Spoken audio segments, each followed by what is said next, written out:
หัวข้อยอดฮิตในสัปดาห์ที่แล้วนั่นก็คือเรื่องโรคอ้วนนั้นเป็นปัญหาของคนทุกวัยถ้าอ้วนตั้งแต่เด็กยิ่งอันตรายค่ะเพราะว่าผลการวิจัยจากทั่วโลกบอกว่าการอ้วนตั้งแต่เด็กจะมีอัตราการตายสูงกว่าผู้ใหญ่อ้วนค่ะในสมาคมโรคอ้วนมีการบอกไว้ว่าการลดน้ำหนักได้เยอะหรือน้อยนั้นไม่ใช่ประเด็นสำคัญและไม่ใช่เรื่องยากแต่ยากที่สุดคือการรักษาน้ำหนักที่ลดลงให้คงที่เป็นระยะเวลานานๆเพื่อร่างกายจะได้แข็งแรงขึ้นวันนี้คุณหมอแอมเลยจะมาสรุปสาระสำคัญให้เราฟังถึงองค์ประกอบหลักของโรคอ้วนและเคล็ดลับการลดน้ำหนักอย่างมีประสิทธิภาพที่สุด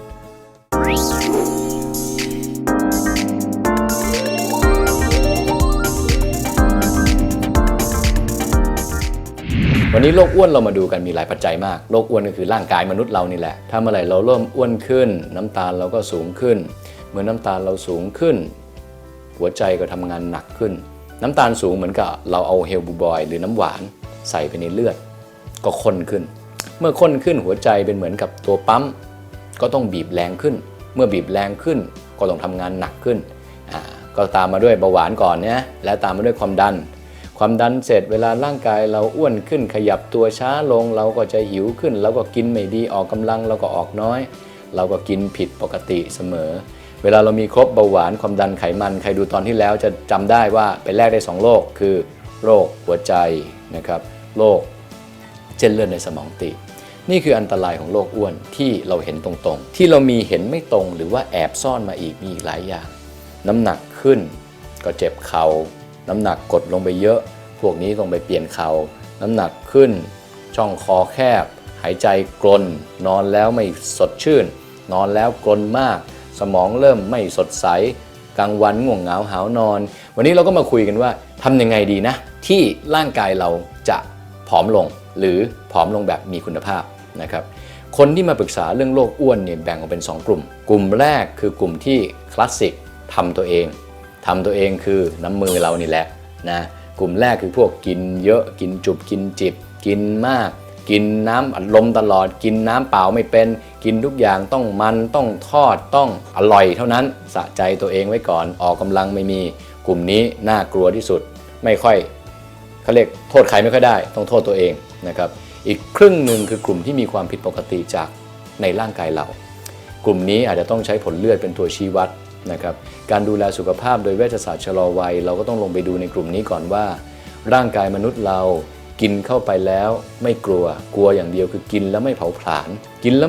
ญนี่คือปัญหาสำคัญที่ต่อให้คุณกินน้อยคุณก็อ้วนกินมากก็อ้วนขึ้นกว่าเดิมนะครับกลุ่มนี้เราต้องลงไปเช็คฮอร์โมนหลายตัวทีเดียวไม่ว่าจะเป็นฮอร์โมนจากต่อมใต้สมองฮอร์โมนจากไทรอยด์ฮอร์โมนจากตับอ่อนฮอร์โมนในร่างกายที่ใช้ในการเผาผลาญเมื่อเรารู้เสร็จในกลุ่มนี้มีหลายคนที่มีปัญหาจากการเผาผลาญไม่ดีกลุ่มนี้ก็ต้องมาให้แพทย์ในการปรับเปลี่ยนวิตามินปรับปรุงเกลือแร่ในการเข้าไปช่วยพอเผาผลาญดีขึ้นกลุ่มนี้ก็จะระดับไขมันในเลือดลดลงคอเลสเตอรอลลดลงไตรกลีเซอไรด์ลดลงร่างกายดีขึ้นเซลลูไลท์น้อยลงนะครับนี่คือกลุ่มที่ต้องใช้การแพทย์ช่วยนะก็เรียกว่ากลุ่มที่การเผาผลาญข้างในไม่ดีกลุ่มแรกที่กินเยอะทำยังไงดีนะครับก็กลับมาอยู่ในกลุ่มนี้ว่าการลดไขมันนี้ไม่ได้ง่ายเหมือนการลดน้ำหนักนะครับการลดไขมันคือการลดสัดส่วนให้ดีและไม่ให้กระเด้งกลับถึงตอนนี้เชื่อว่าคุณผู้ชมคงอยากจะออกกำลังกายลดไขมันกันแล้วใช่ไหมล่ะคะสมัยนี้เห็นใครต่อใครหลายคนชอบออกกำลังกายอย่างหนักและอดอาหารมื้อเย็นเพื่อลดน้ำหนักลดความอ้วนและเพื่อรูปร่างที่ผอมเพรียวซึ่งไม่นานก็เห็นผลเพราะว่าการลดน้ำหนักไม่ใช่เรื่องยากค่ะแต่นั่นเป็นวิธีการลดน้ำหนักที่ดีหรือเปล่าและการลดไขมันให้ได้ผลดีต้องทำอย่างไรไปฟังกันต่อเลยค่ะคุณผู้ชมแนวทางที่คนทำกันเยอะมากเลยทางบ้านน่าจะมีหลายคนทำในส่วนตรงนี้คืออดอาหารเย็นไม่กินอาหารกลางวันอดมื้อกินมื้อออกกำลังกายเยอะๆผอมมากเลยน้ำหนักลงไป10กิโลหารู้ไหมนะครับใน10กิโลนั้นเนี่ยถ้าคุณอดอาหารเนี่ยจะประกอบไปด้วยสิ่งที่เสียไปเนี่ยกว่า 80% เป็นกล้ามเนื้อและมีมวลกระดูกอีกสัก 10% มีไขมันแค่ 10% แสดงว่าลดน้ำหนักไป10กิโลมีไขมันโลเดียวนะที่เหลืออีก 8-9 กิโลนี่เป็นกล้ามเนื้อนี่คือสิ่งที่เราพบบ่อยในคนไข้หลายๆคนที่อดอาหารเพราะลง10กิโลแทนที่คนจะชมว่าดูเก่งดีเขาชมว่าทำไมหน้าตอบทำไมผิวเหี่ยวทำไมผมร่วงทำไมดูเหมือนคนป่วยเลยทำไมดูไม่เห็นดีเลยนี่เขาเรียกลงผิดพอหยุดปุ๊บจะโยโย่กลับมาทันทีเมื่อไหร่ร่างกายมนุษย์เสียกล้ามเนื้อพอคุณหยุดทำสิ่งเหล่านั้น จะกระเด้งกลับมาอยู่ที่เดิมบวกไปอีก 20% นี่คือต้นเหตุของโยโย่เอฟเฟกต์สมองมนุษย์เราจำว่าเรามีกล้ามเนื้อเท่าไหร่คุณอดอาหารไปเขาก็เสียกล้ามเนื้อเสียของดีไปอย่างนี้ไม่มีประโยชน์ลดไป10 กิโลได้ไขมันไปโลเดียวเอวไม่แทบขยับเลยนะครับการลดไขมันเนี่ยต่างกันเยอะนี่คือสิ่งที่เขาเรียกว่าเวชศาสตร์อายุรศาสตร์โรคอ้วนการลดไขมันคือการรักษา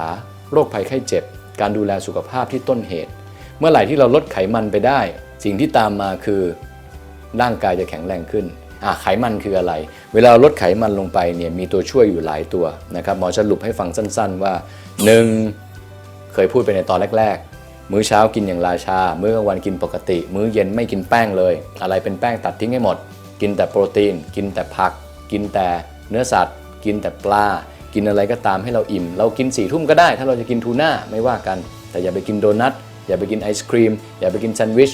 2. ออกกำลังกายถ้าอยากจะลดไขมันต้องเหนื่อยกว่านั้นหน่อย30 นาทีทุกวันเอาง่ายๆทางลัดเลยปั่นจักรยานอยู่กับที่ปั่นไปข้างนอกก็ได้30 นาทีทุกเช้า5 วันต่อสัปดาห์ให้หยุดเสาร์อาทิตย์ได้นะครับข้อที่3เช็คฮอร์โมนดูซิมีตัวเผาผลาญตัวไหนขาดตกบกพร่องไหมเติมเข้าไปให้เต็มนะครับทำได้ 4-5 อย่างตรงนี้สิ่งที่ตามมาคือน้ำหนักเราจะลงไม่เยอะแต่ไขมันเราจะลงเยอะเพราะฉะนั้นแล้วเนี่ยเราไม่สนใจทั้งนั้นแหละว่าเราจะลงบนตาชั่งเท่าไหร่นะครับถ้าเมื่อไหร่ที่คุณลดไขมันได้น้ำหนักจะลงไม่เยอะแต่กางเกงจะหลวมขึ้น1 นิ้ว2 นิ้ว3 นิ้วถ้าทำได้ดังนั้นแสดงว่าสิ่งที่เสียไปคือไขมันถ้าเมื่อไหร่ไขมันหายไปได้หลอดเลือดสะอาดขึ้นสมองก็ใสขึ้นร่างกายก็สดชื่นขึ้นหน้าก็ตึงขึ้นผิวก็ดีขึ้นคนก็ชมมากขึ้นเพราะฉะนั้นการสูญเสียไขมันยิ่งเสียยิ่งแข็งแรงนะครับเพราะฉะนั้นแล้วนี่คือศาสตร์ของเวชศาสตร์ชะลอวัยและอายุรศาสตร์โรคอ้วนที่ใช้ประกอบกันในการเริ่มต้นพัฒนาดูแลสุขภาพตัวเราตั้งแต่ต้นเหตุเมื่อเราทำที่ต้นเหตุได้1 กิโลมีความหมายเยอะนะครับคนบางคนบอก1 กิโลไม่น่าจะสำคัญเท่าไหร่1 กิโลนี่ทำให้เรารู้สึกแหมคล่องตัวขึ้นความอ่อนตัวดีขึ้นการเดินเหินดีขึ้นบาลานซ์ดีขึ้นการนอนดีขึ้นสมองโล่งขึ้นความแข็งแรงมากขึ้นเรื่องเซ็กส์ดีขึ้นความจำดีขึ้นการขับถ่ายดีขึ้นการออกกำลังดีขึ้นนี่คือประโยชน์มหาศาลของการลดไขมันส่วนเกินในคนไข้ที่การเผาผลาญไม่ดีในปัจจุบันมีการผลิตวิตามินเยอะในการเข้าไปช่วยการเผาผลาญนะครับแต่อย่างไรซะต้องขึ้นอยู่ในการควบคุมของแพทย์นะครับเพราะหมอบอกแล้วว่าเยอะไปก็ไม่ดี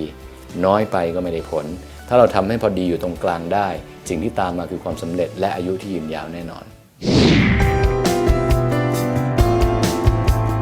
โอ้โหไม่น่าเชื่อนะคะว่าการลดไขมันส่วนเกินแค่นิดเดียวก็มีผลดีต่อร่างกายขนาดนี้ฟังแล้วไม่น่ายากเกินไปใช่ไหมล่ะคะและก็ต้องทำควบคู่กับการกินอาหารให้ถูกวิธีด้วยนะคะจะได้สวยหล่อสุขภาพแข็งแรงและอายุยืนแบบมีประสิทธิภาพค่ะ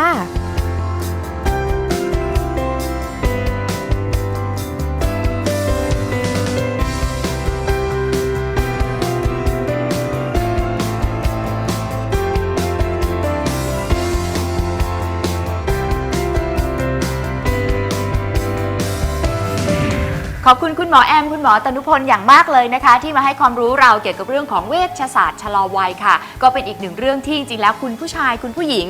ต้องดูแล้วก็ต้องติดตามนะคะก็ดูในรายการของเรานี่แหละค่ะสำหรับคุณผู้ชมนะคะที่มีคำถามหรือว่าข้อข้องใจเกี่ยวกับเรื่องของสุขภาพก็ฝากคำถามไว้ได้ใน Facebook สุขใจใกล้หมอแต่ถ้าคำถามในส่วนตัวก็ inbox มานะคะเรามีอาจารย์หมอตอบให้ทุกคำถามค่ะและตอนนี้เวลาของรายการสุขใจใกล้หมอก็หมดลงแล้วพบกับเรา2 คนได้ใหม่ในวันพุธหน้าเวลาเดิมทางช่อง PPTV HD ช่องนี้นะคะวันนี้ลากันแล้วนะค่ะสวัสดีค่ะสวัสดีค่ะจริงๆถามว่ามีประโยชน์ไหมถ้าไม่มีประโยชน์ร่างกายเราคงไม่ได้สร้างมันไว้ซึ่งต่อมทอนซิลเรามีหลายต่อมนะครับไม่ใช่แค่ทอนซิล2 อันนี้ถ้าโดยปกติถ้ามาหาคุณหมอหูคอจมูกท่านก็จะแนะนำมาฮะว่าตัดทิ้งไปซะถ้ามันเป็นบ่อยๆหลายๆคนบอกวัยทองแล้วฉันไม่สนใจเรื่องเพศฉันไม่สนปล่อยวัยทองไปไม่ได้นี่คือกำลังเดินหน้าเข้าสู่ความแก่อย่างแท้จริง 4-5 อย่างนี้ทำให้ตัวเราหรือผู้ชมทางบ้านต้องสนใจคำว่าวัยทองมากขึ้น